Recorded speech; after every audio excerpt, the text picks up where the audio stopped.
other aspects of altered states of consciousness and how one can induce this. One form of an altered state of consciousness is called hypnosis. Has anyone ever been hypnotized before? No one? Okay.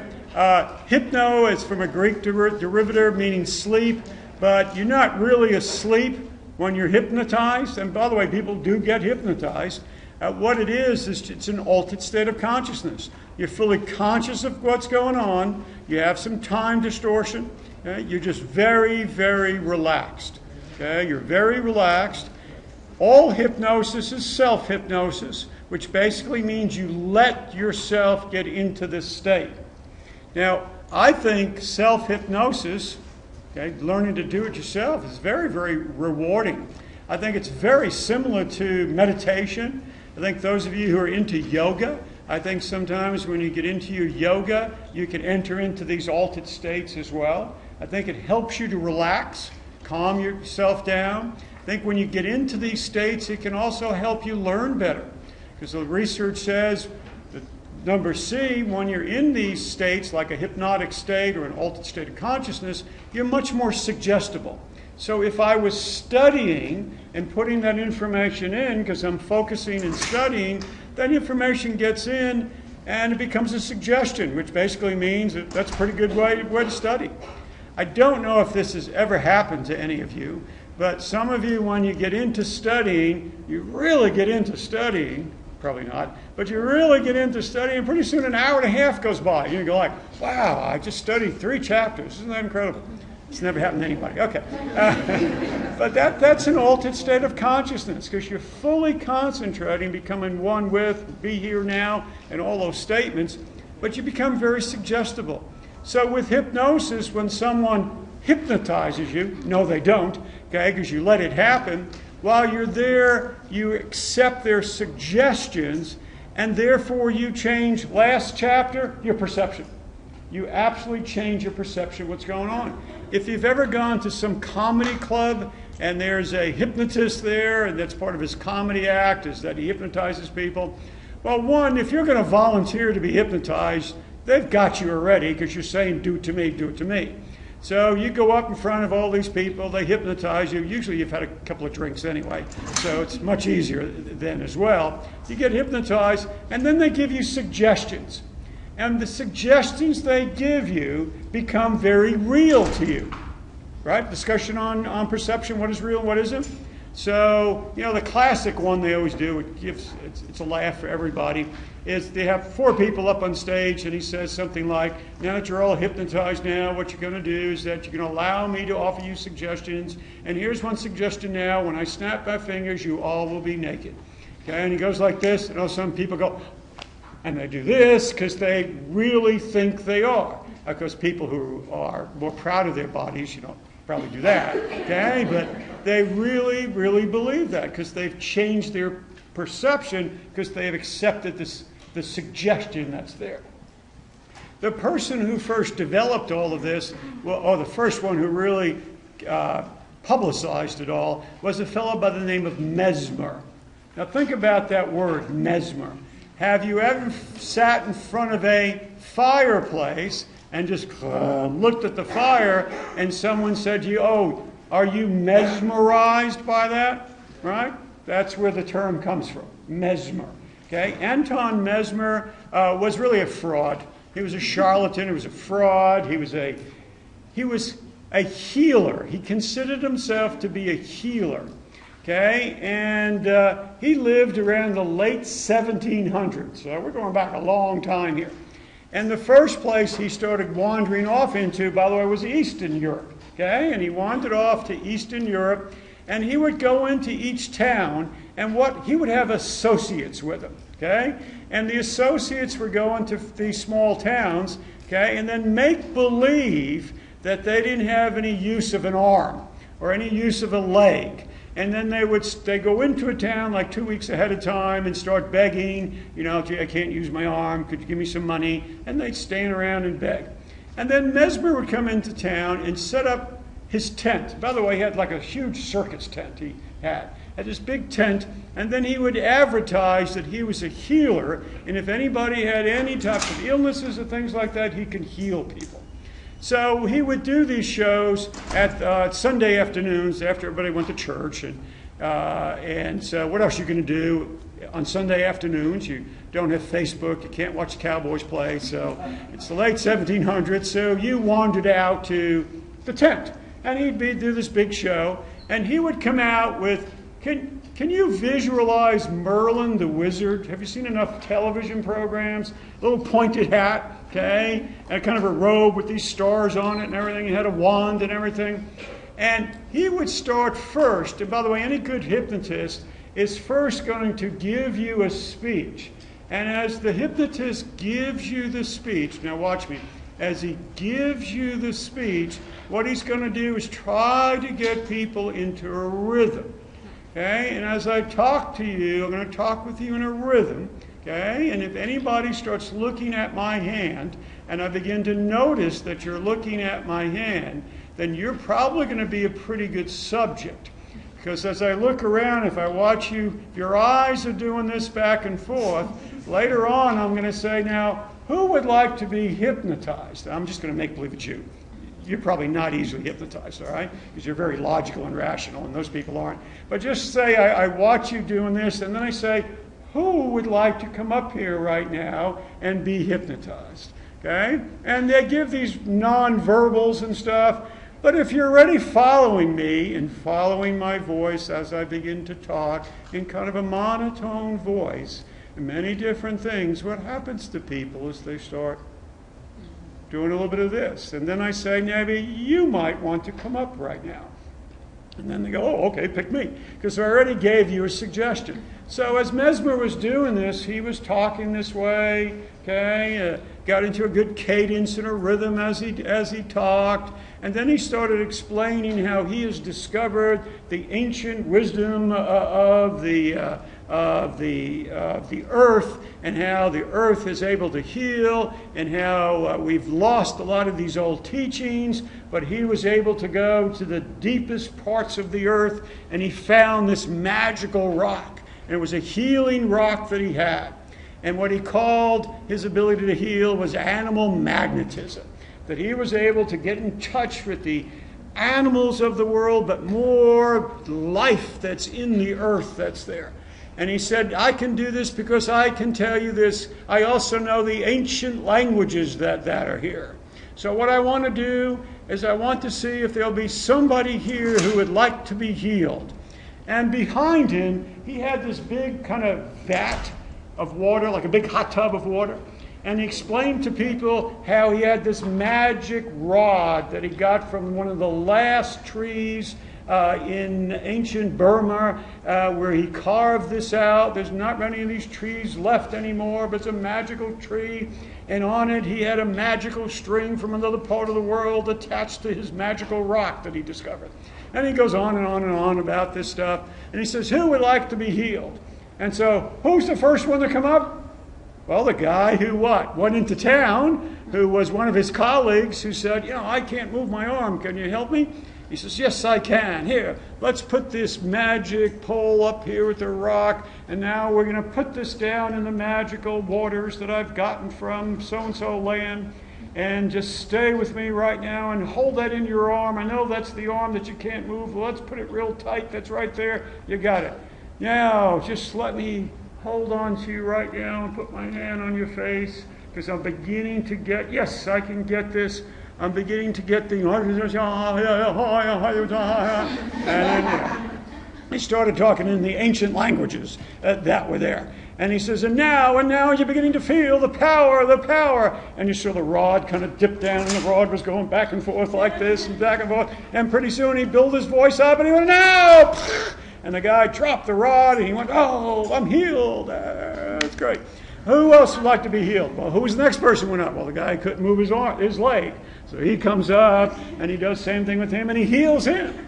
Okay? It's like, whoa.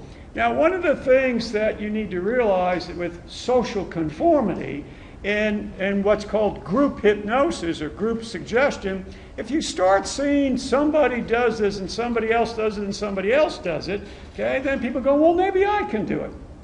Have you ever gone to the fair and played those rigged games that are there? Okay, and all of a sudden you see somebody winning and then somebody else wins and you go, oh, I think I can win too. It's the same process that's there. By the way, they usually have somebody come up who walks around, tosses that stuff, tosses on the right ones that you can do it on. He wins, he gives them the doll, he walks off. Later on he comes back, gives the doll back, because he's a ringer, it's called, as it goes around, and they set you up that way. But what winds up happening is that if you see it happening and you get involved with this, it's already a suggestion of, you see, this stuff works. And then he would say, you know, those people are poor, I can't charge them any money, but if anybody else comes up, it's for a small fee that I can heal you. And people would come up and they'd be healed. I mean, healed. People have had illnesses and healed. And Mesmer got real popular. He went all the way around Eastern Europe, went into Western Europe, wound up in Paris. Okay, and had this huge show in Paris. These people were going to him, were being healed. Medical doctors went and said, my gosh, these are people here I've been treating for years, and now they can walk, or they can do this, they can do that. I can't believe what's going on. Well, like with any charlatan, Mesmer really started believing that he really had these abilities that were here. So the medical doctors in Paris said, well, let's appoint a scientific committee to go out and investigate him. So they went out, and this is a little side note, Benjamin Franklin was on this committee, because at the time he was the ambassador to France from the United States, and Benjamin Franklin was obviously a scientist first, okay, so he went out there. And what they discovered, he was a charlatan. It was a basic stick that's there. He had a magnet on the end of the pole, and that's what made the pole do this and stuff. So they showed him he was a charlatan, and they ran him out of town. But all the medical doctors who were gone, and the people were going, yeah, but I really didn't. I couldn't use my arm. And the doctor said, yeah, they couldn't use their arm. Well, what we began to find out, that probably these people had what we now call is psychosomatic illnesses, okay? Mind over body. And for whatever psychological reasons, they lost control of various limbs and other things. But what we began to realize is the power of suggestion and how that might help people. In the first chapter, we called it the placebo effect, right? If you really believe something, then it might help you with that. So hypnosis is based on the fact that if you induce an altered state of consciousness, give someone a suggestion, it changes their perception, which changes what their belief, and maybe things can change. Now, by the way, if you have a serious illness and you get hypnotized, will that serious illness go away? No, okay? Not in any way, but if there's anything psychological that may be going on, that maybe hypnosis could help, that's there, because you're changing the way you view the world. Interesting stuff, okay? Hypnosis, it's an altered state of consciousness. Another form of an altered state of consciousness is called meditation. Now, people have done meditation, haven't you? Anybody do meditation? A few of you have. I think you all should learn meditation or self-hypnosis. I think it helps you to focus. You still with me? Remember we did that last week? Still with me? Stay with me. All right? What is concentrative meditation? That's where you are concentrating, okay, on either a sound, okay, or a sight, looking at something, okay, a smell that might be there. You can do using your fingers and say things. The most common form of meditation is changing your breathing and focusing on your breathing. I breathe in for the count of 5, count out for the count of 5. Each and every time my mind wanders away and I start thinking about something else, I pull it back and breathe. Exhale. And so what I'm doing is whatever I'm concentrating on, concentrative meditation, I focus and focus. Mind drifts away, bring it back. Mind drifts away, bring it back. What winds up happening, you put yourself in an altered state of consciousness. You put yourself in these altered states of consciousness, then you also become more suggestible. Research also tells us that you also can, I don't know if I want to use the word control, maybe manage physiological aspects as well. You can slow down your breathing rates. Why? Because you're inducing the parasympathetic part of your nervous system. Right? You can send blood out to your extremities and actually heat up your hands and your fingers by relaxing that way. You've heard of, and this is all documented, you heard of people who are able to relax that well, induce theta states, and actually can stay in temperatures that are 40 and 38 degrees and stuff, and warm up their body enough that they may not get frostbite. Okay? This is kind of weird stuff, but it's get into that meditative states that are there, you might be able to help yourself, at least calm down. There are other people who believe you can also change physiological structuring to start healing yourselves, but that's another story. That's there. Another form of meditation is something called the relaxation response. I will ask you in a couple of, about 4 or 5 weeks, when we get to this, if you want me to show you how to do this. I will save this until we get to the chapter on stress, because I want to show you how to induce your parasympathetic part of your nervous system to calm you down. So you can all walk out of class that day real mellow, okay? So if you want me to do this, I'll show you how to do relaxation response. It's a matter of focusing on different parts of your body and relaxing each and every part of your body progressively. Okay? It can induce a very relaxed state, a meditative state. Another form of meditation is called mindfulness. Be here now. Being fully awake, fully present, and being non-judgmental in this state. Okay? Being mindful of what's going on. Some of you have hit these states in a haphazard way.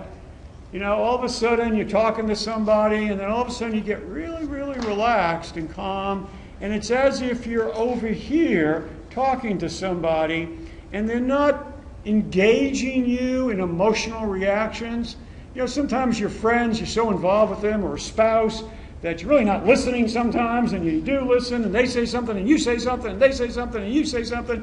Well, sometimes you can flash to these states called a mindful state, and you're really listening to them, but as you listen to them, you're going, yeah, they do have some issues. You know, there's some issues there, and what they're trying to do now has really pissed me off, but, you know, I feel kind of really relaxed. They're not getting me mad whatsoever.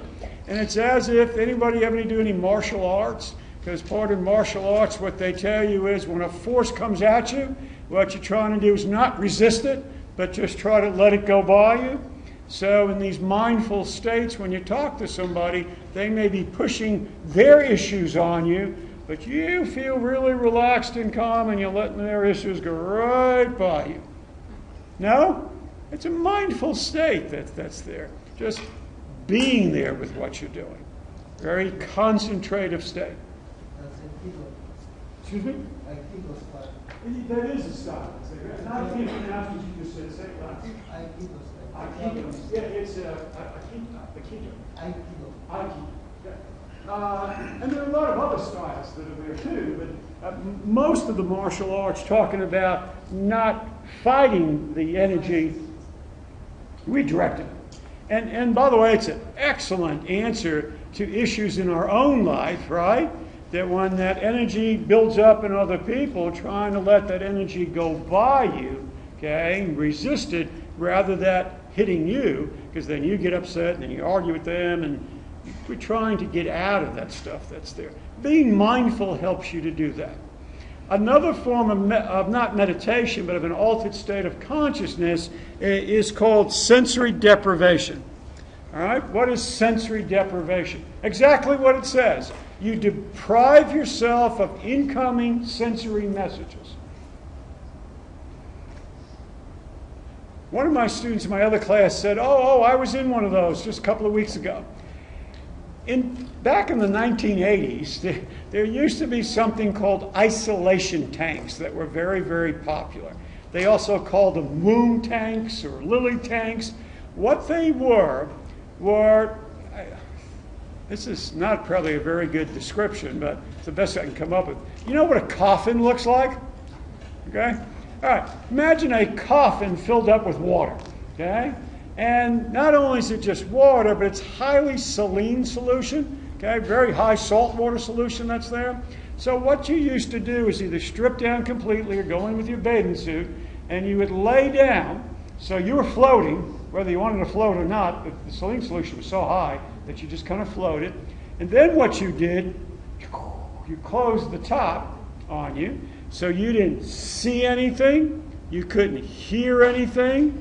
You did smell the saline solution, but after a while you became sensory adapted to it. Remember that term? You were floating, so there weren't that many tactile responses. So what it was doing, it wasn't completely depriving you of sensory input, but it did a pretty good job of it. Well, what happens when you deprive your brain of sensory input? You become very, very relaxed. Have you ever just laid down on a beach and just started listening to the waves? Did you ever go on a raft in a pool and it was just you and the temperature was just right and you just kind of laid there? Okay, all of your your senses sometimes become heightened, but they also begin to become reduced.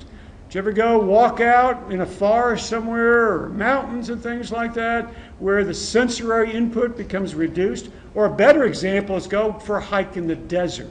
Okay, where there's just monochromatic, there's no real colors that are there, there's no wind blowing, there's the sun.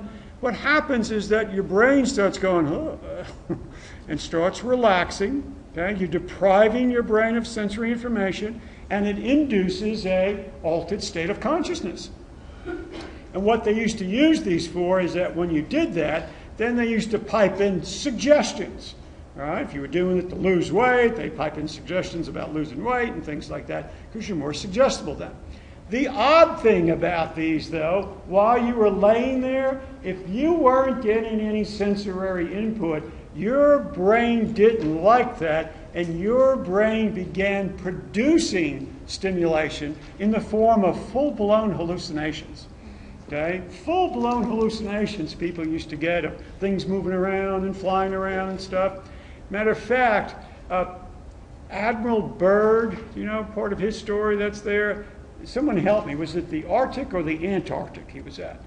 Did he go down to the Antarctic? No one knows. All right, I think he went to the Antarctic. And he would stay there for 3 or 4 months at a time, usually by himself. Well, what he had to do, can you imagine that? It's totally dark, okay? It's either snowing or not snowing or cold, and it's just dark all the time. Very little sensory input. He had to put himself on a very detailed schedule. Okay?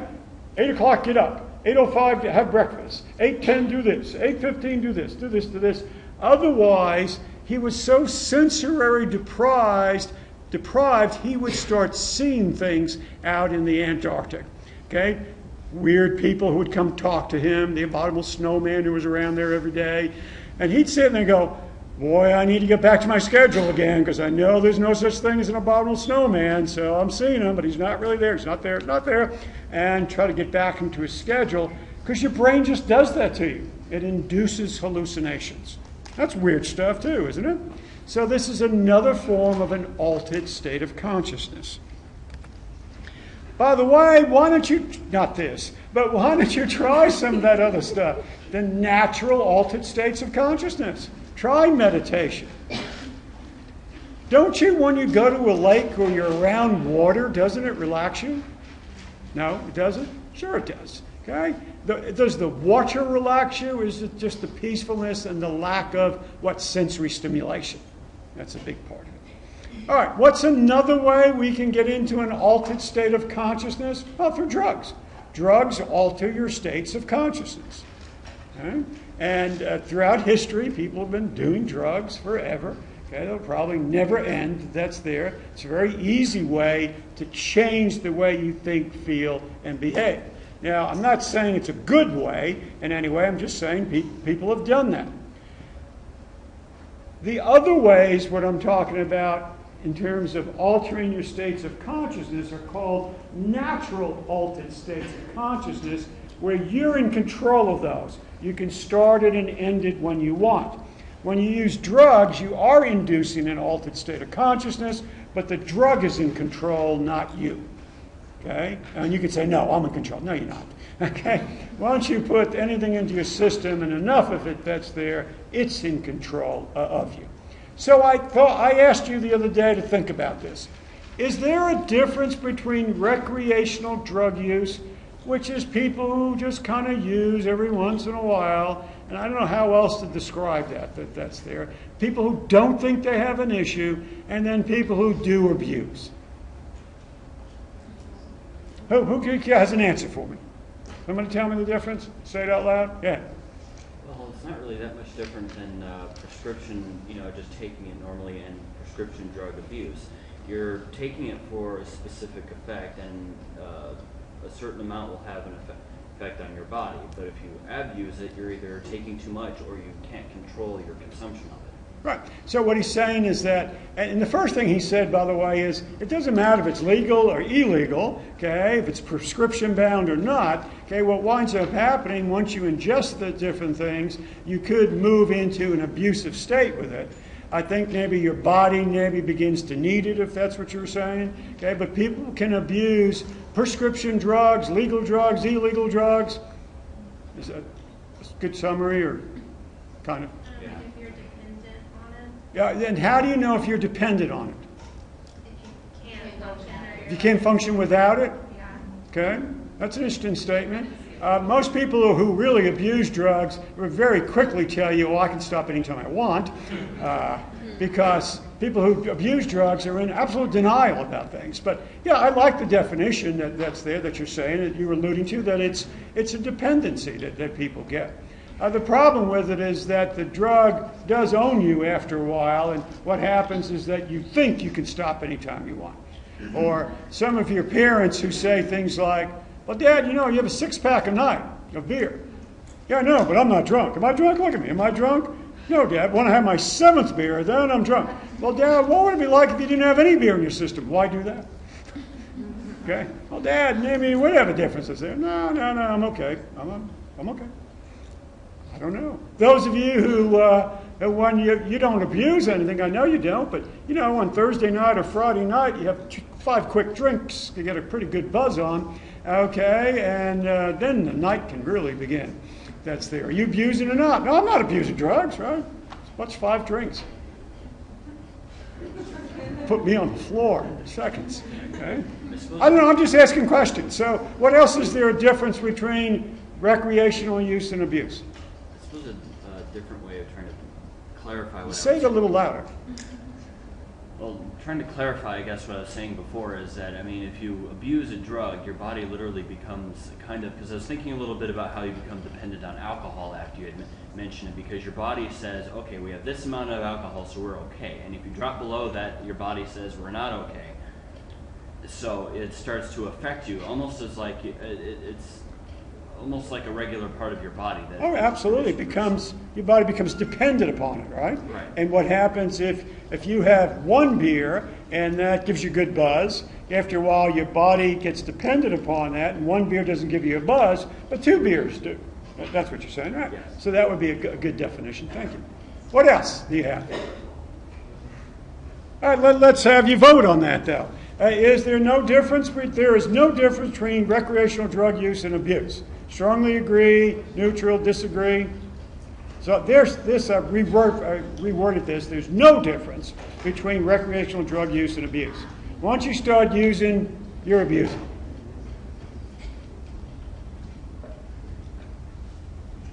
Okay?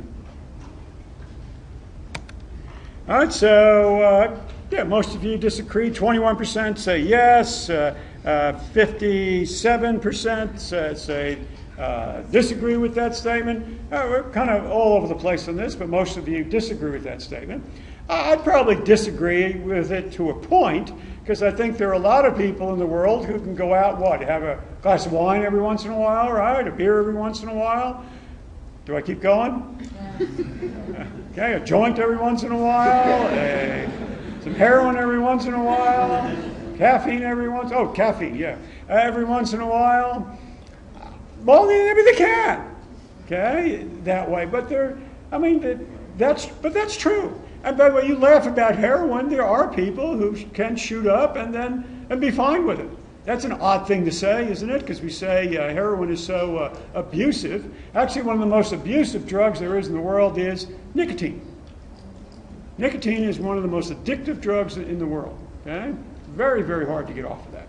All right, so when I begin to talk about this, I want you to decide where the difference is between recreational drug use and abuse.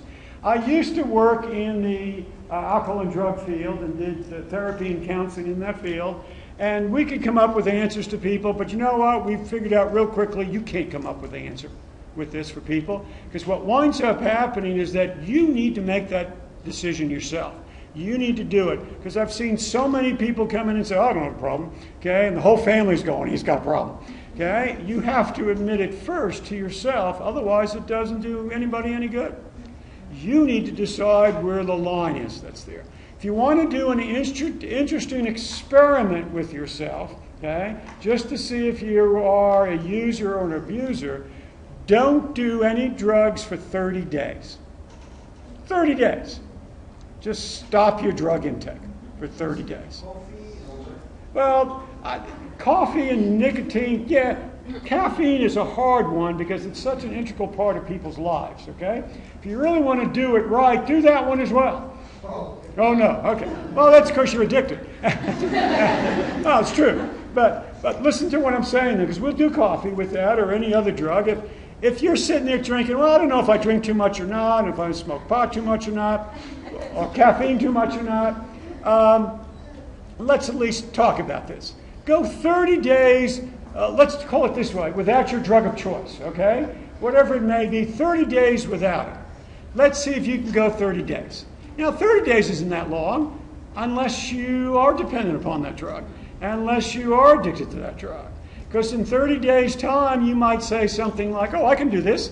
And after come this Saturday night, you go out with your friends, and your friends go, hey, let's drink a little bit. Let's have some fun. And you go, no, I'm doing 30 days without. Why? Well, I don't know. It's part of an experiment in my Psych class that's there. That's stupid. Yeah, it is.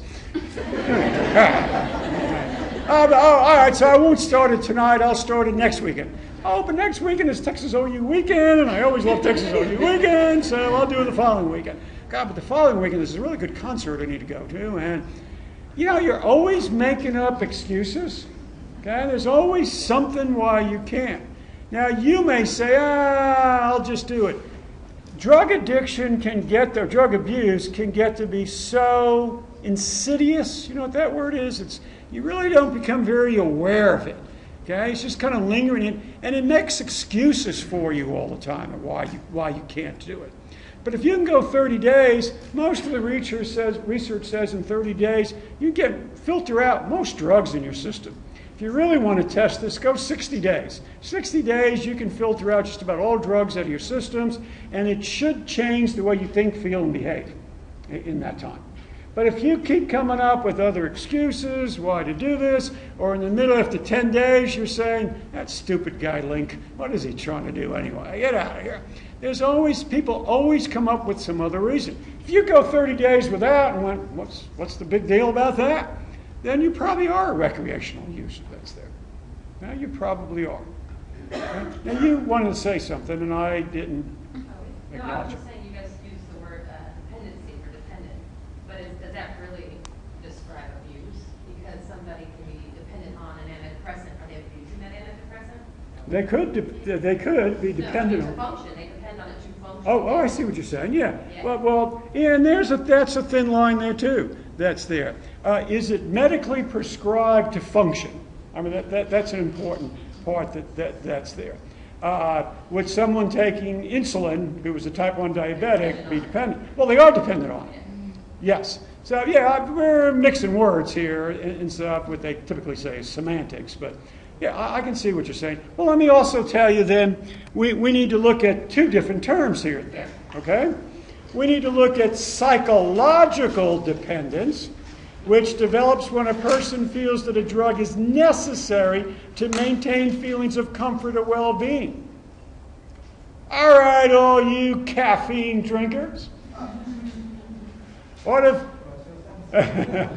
Don't you usually say things like, oh, man, I need a cup of coffee to get started in the morning. Don't have my coffee. Can't get started in the morning. God, in order to have sex, I need to smoke a joint, because if I don't, I laugh about that. Those of you laughing may say that. I'm going to a concert. Got to really get into that concert, so you get a good buzz on for it. Me and my buddies are going out tonight. Only time we have a good time is when we get a good buzz going. God, you're so much fun when you're drunk. Yeah. Come on, we've all said that to people and everything. Some funny stories, right? You and your friends get together. When you tell your funniest stories is when you are in an altered state. Kind of a weird culture we live in that all of that happens. Are you psychologically dependent? I would say someone abuses a drug when they're just psychologically dependent. Let's say there's someone who says, God, what a rough day it was today. I have to have my sherry. She's an 85-year-old woman. That's the only people who drink sherry. Okay?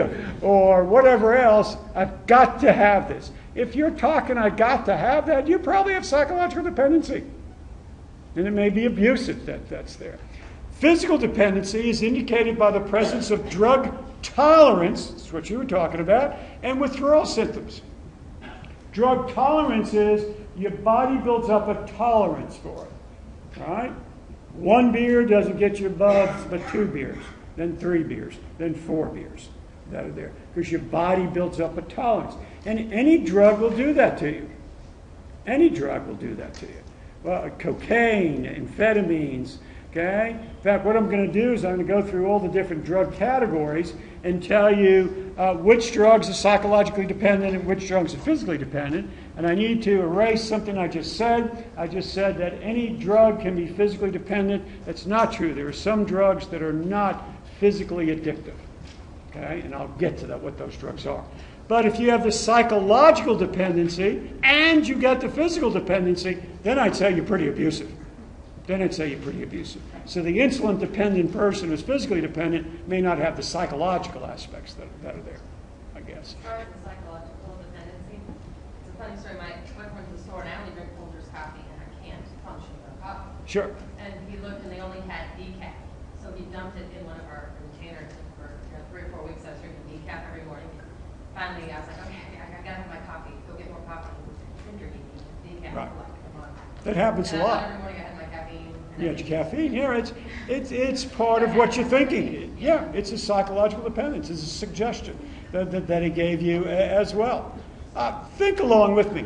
I hope I've confused you a little bit about where the line is between recreational use and abuse, because I think your textbook and other textbooks will give you an answer. What I'm trying to tell you is, I don't care what the textbook answers are, because people who truly abuse don't care about textbook answers, and the only way they get off of something is when they say, I'm abusing. Okay, that's the only time they're going to start changing that. Because people who abuse are absolute liars.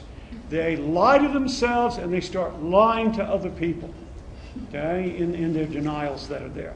But when we look at drugs, we look at these 2 different aspects that are here. So it's an interesting experiment for you to do with yourself to see if you can go 30, 60 days without using your drugs and see what happens to you.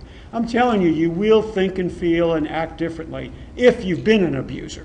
That's there. Yeah, I still think that there are people who can, some drugs like alcohol and caffeine and nicotine is hard to break, that they can be recreational and use every once in a while and walk away from it. The other factor that goes into this, remember biopsychosocial? There's a biofactor. Some of you are genetically predisposed to addiction. Okay? You're hardwired for it. Some of you may not have the enzymes in your stomach lining and your digestive tract that break down the alcohol. Okay? You're the people who can drink with never getting sick. That's who I am. Well, that's not good, okay? Because you may have because most of us, okay, if you drink too much, remember how sick you got and you threw up and you're kind of like, God, I'll never do this again. Please, God, get me through this night.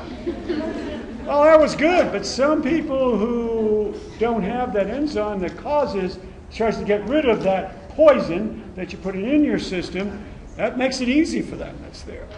There is research that says alcoholism runs in families that are there, and we find that to be true. And here's another fact that people don't realize. You grew up with one of your parents being an alcoholic. You hated your father because he was an alcoholic, okay, and he messed up the family, and you decided, no way, I'm never going to be like him. But you carry that genetic marker for that, okay? It's for addiction. May not be just for alcohol. You get that? So what do? Hey, I'm not like my dad. Now I have a joint every night, but I'm not like my dad, okay? But you are like your dad. Your drug of choice, key word, may not be alcohol, it may be marijuana or whatever else that's there. There's that tendency that's there.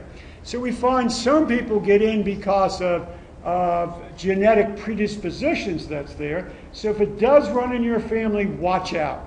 You need to watch out. You can fall into abuse much quicker than other people can. Okay? Did you ever see anybody who smokes a cigarette, smokes 3 cigarettes, puts it down and says, that's it for me. Walks right, doesn't smoke another one for a month or two. The social smokers that are just, every once in a while they put it down. That is really hard to do. So do you do that? I mean, that's really hard to do because nicotine is so addictive that's there. But you know what? They do that. I don't think they have the physiological propensity towards being addicted to that particular drug. Okay? Other people become abusive because of psychological reasons. All right? It makes me feel better. I'm depressed, so I drink, I get happy. Duh. Alcohol is a central nervous system depressant, right? So what happens the next morning? Okay, not only do you feel bad psychologically, you have a depressant still in your system. You're going to feel worse again.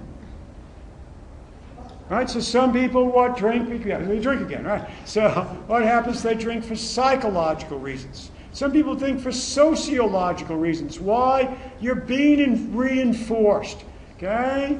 You're kind of quiet, but when you drink, you get outgoing, and everybody says, you're so much fun when you drink, this is so cool, and you get reinforced for it. So what winds up happening when you go out, like, give me a good buzz, and then I can let go and have some fun, and everybody goes, you're so funny. And then we all want to, be around others, be parts of groups and stuff like that. So what happens is if we drink, we do X drugs, then we become part of the group and we get reinforced that way. So maybe there's biological reasons, psychological reasons, sociological reasons why that we get involved. All right, what I'd like to do now is I want to talk with you about how different drugs affect your central nervous system. How do different drugs affect your central nervous system? There's never, ever been a successful program to stop drug use in the United States.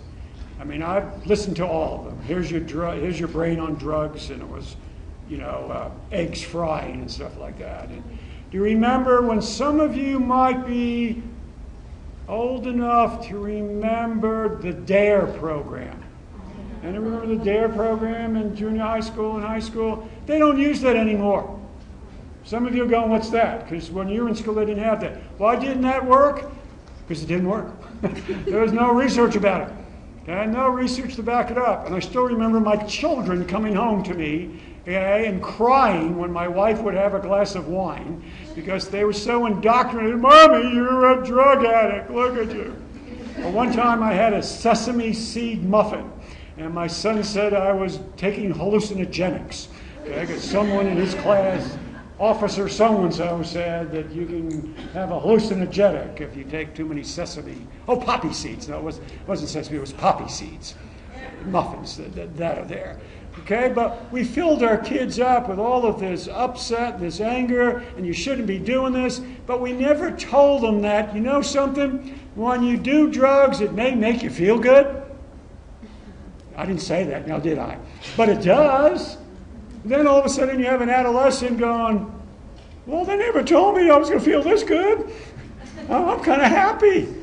What's with those adults? They're lying to us all the time. Now, all of a sudden, it's like those adults who are lying to us. You see, it does make me feel good.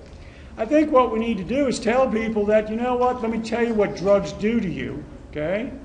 Let me tell you what they do to you. What are the side effects, the effects? What are some positive things? Because remember, a lot of these are called medications. A lot of them, they're called medications that are there and used under controlled situations can help people. Caffeine. Okay, does keep people awake. God does keep them alert. That's there. There's some interesting research in terms of reduction of cardiovascular issues. We know about having a glass of wine a night, right? In terms of reducing cardiovascular issues. So there are positives to a lot of this stuff. All right, so the first thing I want you to learn is about the category of stimulants, uppers. What do these do? It increases the activity in the central nervous system. Remember those little neurons we talked about? All right, so what it does, it speeds up the messages as it goes across the neurons. So it increases your respiratory rate, your heart rate, makes you more attentive to things, alert.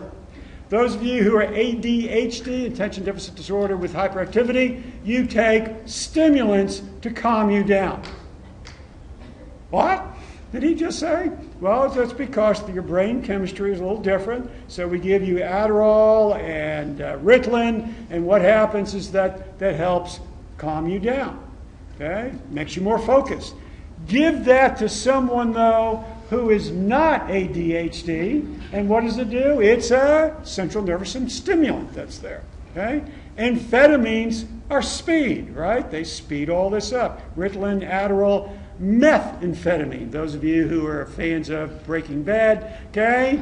Right? Methamphetamine, that's there. Very, very popular throughout the United States, getting even more popular as the years go on. Okay?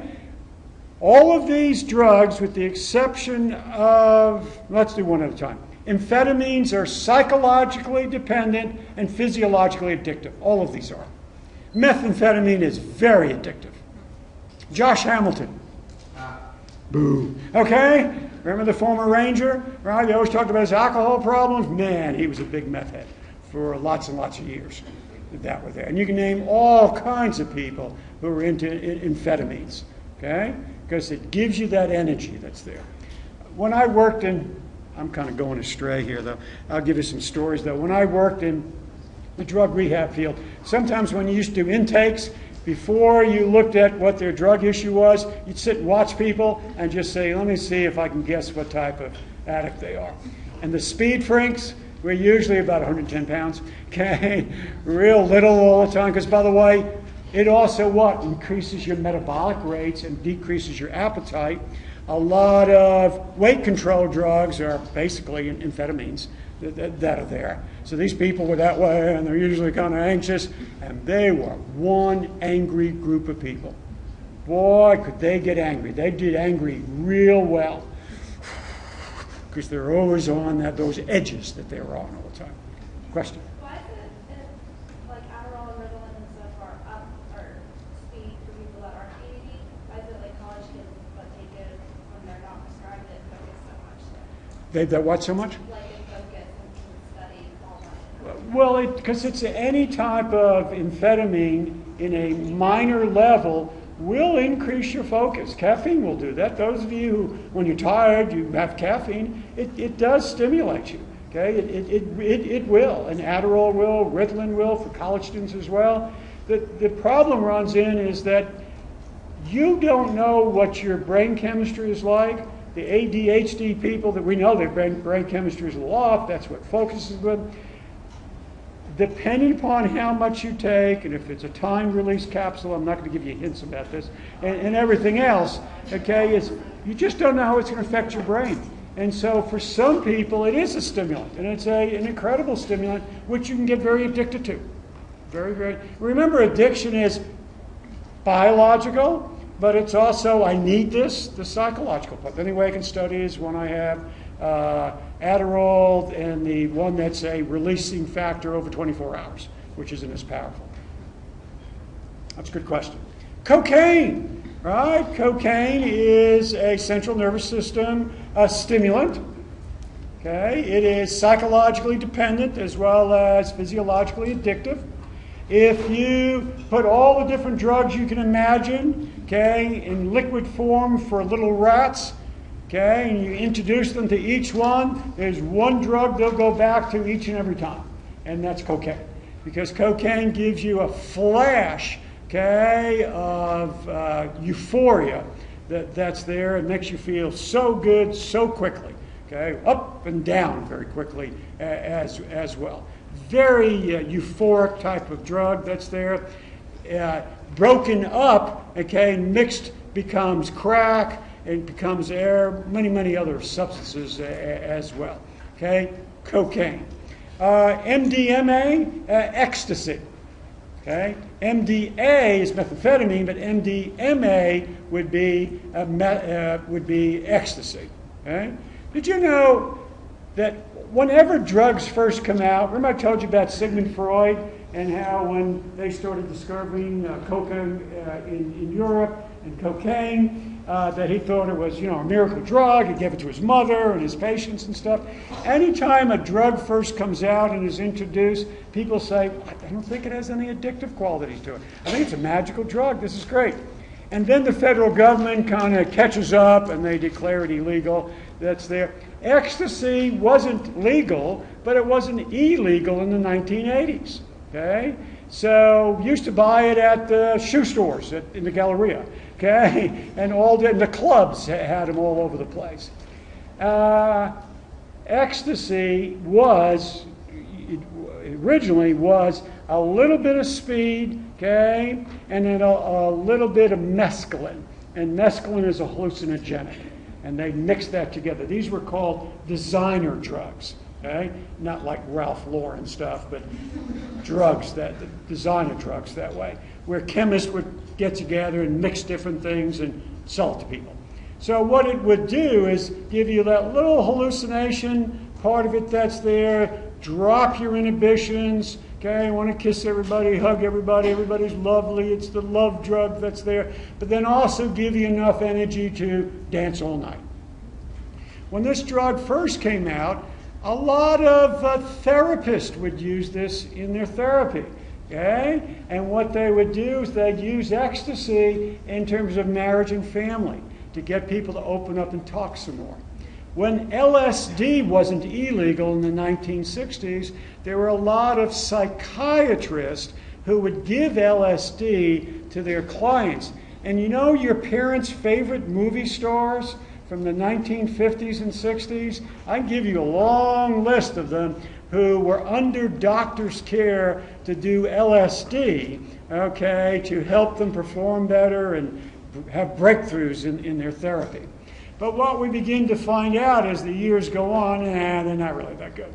And then what winds up happening is when you take ecstasy, MDMA, and you want to make some money out of it, okay, your ethical, dependable drug dealers, joke, okay, start mixing it with everything else, and then you have all kinds of issues and problems with it. Right? Some of you have taken ecstasy, because ecstasy is a popular drug, it still is, at the clubs and going to concerts and stuff. And what winds up happening, you get what? Very dehydrated sometimes, right? Some of you get what's called the ecstasy, the X shakes, okay? Because what happens, the stimulants get a little too powerful for you, you get the shakes, and you're usually told, oh, don't worry about it, that'll go away. Well, there are some people that never went away, okay? And they had permanent Parkinson-like symptoms that were there. And in fact, the people doing research on Parkinson's disease went, oh, these people are interesting. Let's see what happened to them. Okay, and what was in the drugs that you have. So you never know. And you have heard that when they had a rave up in New York City on one of those small little islands out of New York City, there were 3 or 4 people who died. A couple of people died here in Dallas at one of those big concerts because they were what? Okay, the stuff that we're taking they thought was pure ecstasy, but it really wasn't. Not that pure ecstasy is not that good for you anyway.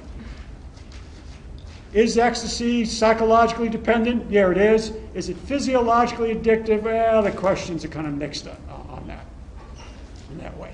Caffeine, psychologically addictive? Yeah. Physiologically addictive? Yeah. Do you go through build up tolerance to caffeine? Yes, you do. Do you go through withdrawal? Yes, you can. Get the caffeine shakes, get headaches as you come off of it. Nicotine, physiologically addictive, psychologically dependent. We know that as well. Can you die from overdoses of amphetamines? You sure can. Can you die from overdoses of cocaine? You sure can. Can you die of overdose of ecstasy? No, I don't think so, but you could die of dehydration and other issues. Okay? Can you die from an overdose of caffeine? Don't think so. Can you die from an overdose of nicotine? Yes, you can. Particularly if you've never ever smoked before and you start smoking 3 or 4 packs of cigarettes, that'll kill you. Okay? Because you haven't developed the tolerance for it. See that if like you take a certain one and everyone that's different for that, it could kill you instantly because your brain reacts different. Because your brain reacts differently and your rest of your body's different. There's the famous story of a basketball player by the name of Len Bias. Do you know his story? Len Bias played for the University of Maryland. He was drafted by the Boston Celtics. They thought he was going to be the next. Would be before Michael Jordan and before all the other star players that are there, LeBron James, and on and on and on, Magic Johnson, and they thought he was going to be the next one. Did a little too much cocaine, had a heart problem, boom, died the night he was drafted. I believe it was the night or the night after he was drafted. Just about ready to make that big money that was there. You don't know what's going on in your system. You don't know what these different drugs are going to do to you. If you have a family history of depression, boy, you better stay away from depressants, right? If you have a family history of anxiety, you better stay away from this stuff because your body just can't tolerate some of this. All right, the opposite of this is called downers. Central nervous system depressants. What does it do? It slows down your central nervous system. Everything slows down. By the way, I need to say something here. I haven't kept up with the street drugs and what's out there. In fact, my brain was rattling trying to think of the name of the type of ecstasy that people were taking. I thought there was called Molly, but it may not be Molly. I just can't come up with the name of them. Your friend told you what the name was? What was it? Molly. It is Molly. All right, I thought I was on the right track. How did you people know that? Okay, so, I mean,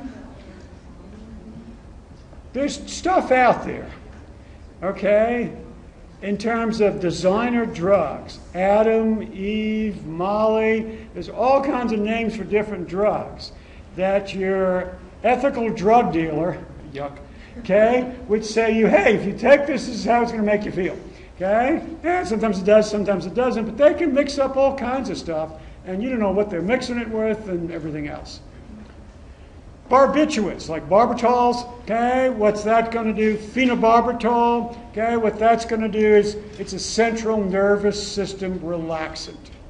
It calms you down. Okay, calms you down. Most of this is given as the old anti-anxiety drugs, the real old ones, were part of the barbitals.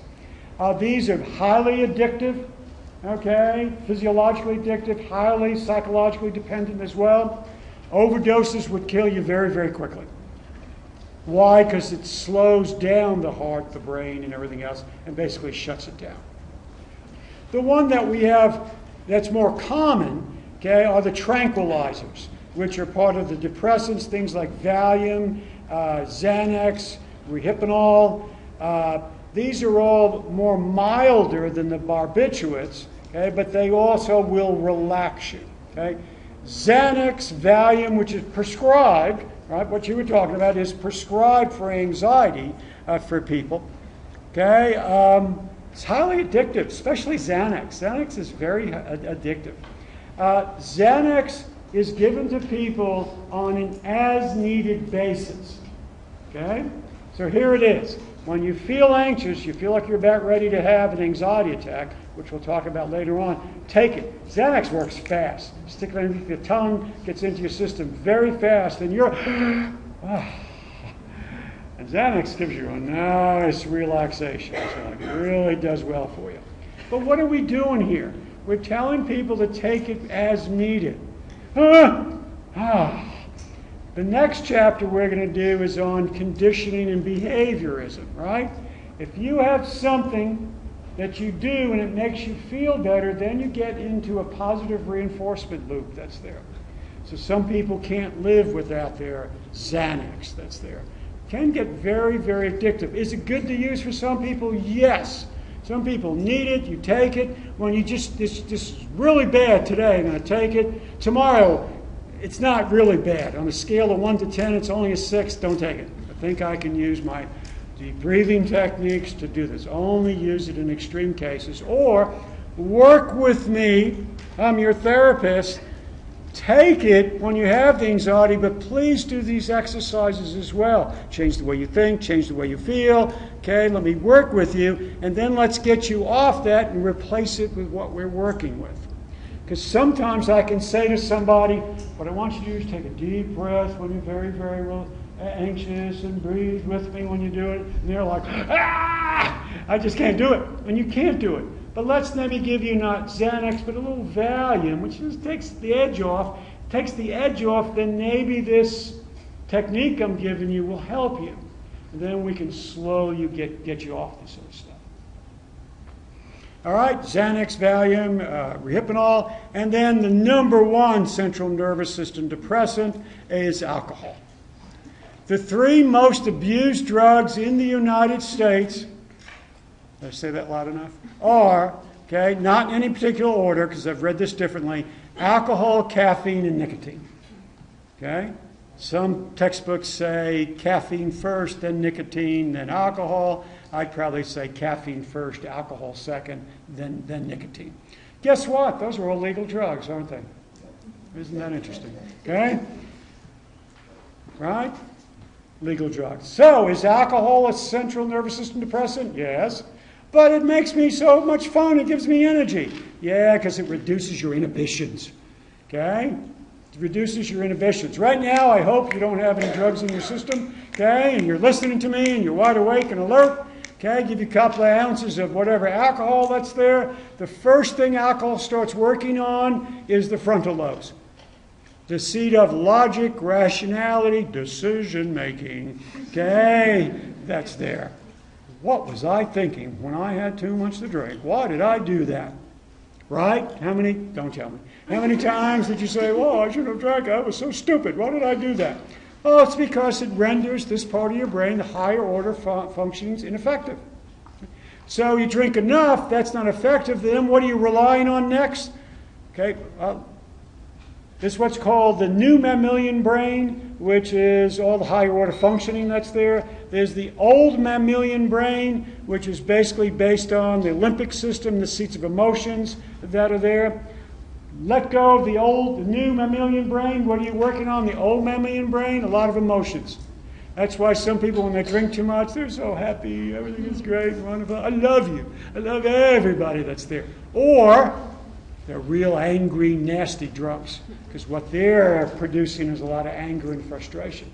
Because now you're working on what? Your emotional levels that are there. Drink more than that, then you're working on, honestly, what it's called the reptilian brain. Okay? Because now you're in a stupor with your tongue hanging out, like a reptile, because you can't do anything else. Shut that down some more, and then you die. Right? Can you die from alcohol overdose? Yeah, it's called alcohol poisoning. Can you die from, because you went to sleep when you had too much and you started vomiting in your sleep and you choked on it? Yeah, you can. That's happened before as well. Dangerous stuff. Or is it? Alcohol.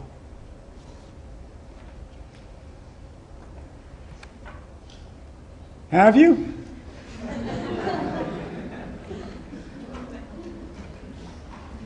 You know, people talk about cocaine and ecstasy and marijuana, but this is the real issue, okay? we talk about adolescent drug use. Young adult drug use is so much more than adolescent drug use. You're legal, you can do it now, or you're quasi-legal, okay, and you're still drinking, right? Sure, many times, a few times, once, 4% never, right? It's common.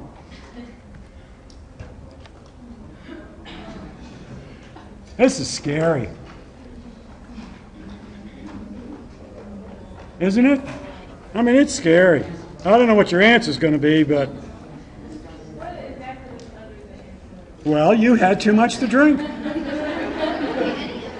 Well, what winds up happening for a woman about your weight and size, you had 2 drinks. You've had 2. You're under the influence, right? Yeah, 1 drink, how fast you've had it, what you've eaten. Oh, yeah.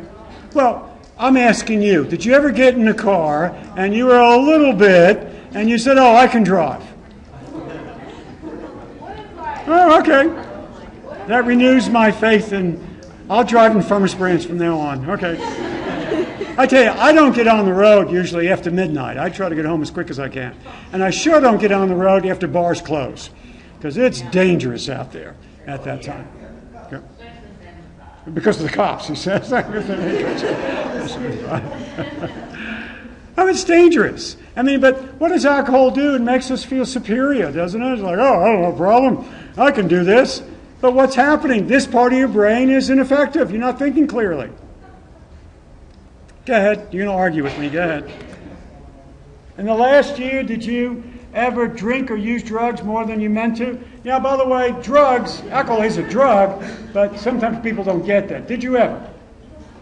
Okay, why is it that people is more against drinking and driving than like smoking pot and driving? Why? Oh, okay, I'll tell you why.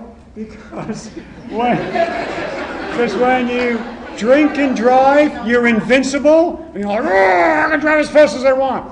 Most potheads, okay, who are going to smoke, they're going 20 miles an hour. One, okay, that's a joke. That's not a joke. That's part of the answer to that, because marijuana for most people is more relaxant than anything else. The second part is alcohol is legal, and marijuana in the state of Texas is illegal.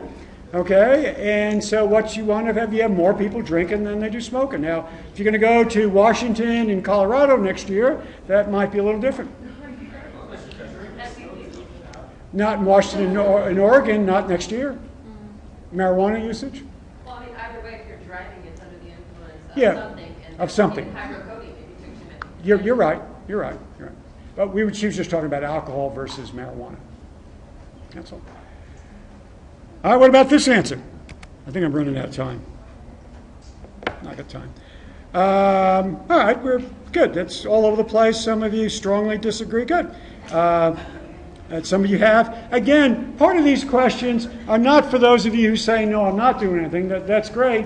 I'm trying to ask those of you who do indulge, and where are you? Are you abusing? Aren't you abusing? And become more cognizant of this. Be an educated user if you are. All right, let's talk about some other drugs. We'll talk about the drug you were just talking about, marijuana, also known as pot. I put marijuana in a classification by itself. I think it depends upon the THC factor in it. I think when the THC factor, which is the part that gets you high from it, when it gets real high in it, then it becomes more of a hallucinogenic. Okay? I think otherwise marijuana is usually classified as a central nervous system depressant. Okay? It usually calms people down. Marijuana is psychologically dependent. Yes, it is psychologically dependent. People can get psychologically dependent on it. There's no research, though, that says it's physiologically addictive. Okay? There's